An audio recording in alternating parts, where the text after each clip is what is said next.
Ихсан нәпсі тәрбиесі. Ихсан ілімі не үшін кеңінен насихаттауды қажет етеді?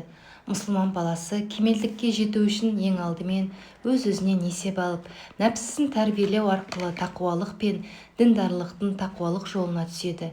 Шәмс сүресінің 8-10 аяттарында расында нәпсісін тазартқан кісі құтылды, ал кім оны кірлетсе қор болды делінген.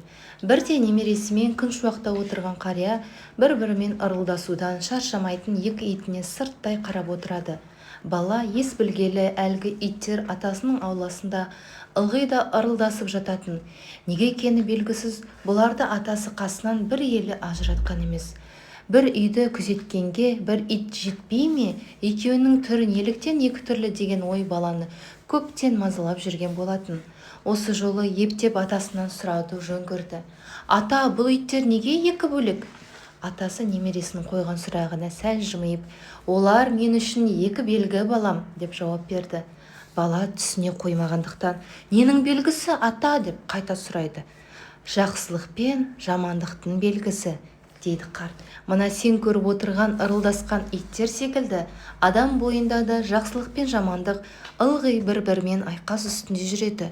Бұларға қараған сайын мен соны еске аламын. Сол үшін де оларды ылғи өзіммен бірге ертіп алып жүремін.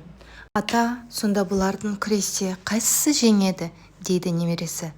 Қария күлімсіреп, балам-ай, қайсысына көбірек тамақ беріп болсам, сөзсіз сол жеңеді ғой, деген екен. Хазіреті Омар, Алла оған разы болсын, сенен есеп алынбай тұрып, өз-өзіңе есеп бер, дейді.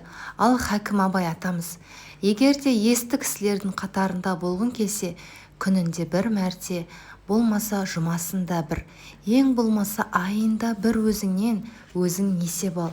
Сол алдыңғы есеп алғаннан бергі өмірімді қалай өткіздің екен?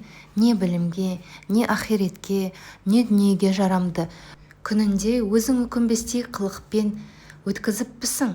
Жоқ, болмаса не қылып өткізгеніңді өзің де білмей қалыппысың? Деп есті адамға ой сала отырып, кемелділіктің кілті ихсанда екенін баян етеді. Шал ақын бабамыз, нәпсің бір көкжал бөрідей, иманың бағлан қозыдай, егер тыю салмасаң, иманыңды жеп кетер, деп жырлайды. Көкжал бөрідей болған нәпсіге той тарыс беріп, өз-өзіңе есеп ала білу есті адамның сипаты. Есті адам дүниесі мен ақыретін қатар ала жүріп, еш өкінбейтін хақ жолдың аясында өзін әдебімен, имандылығымен тәрбиелейді.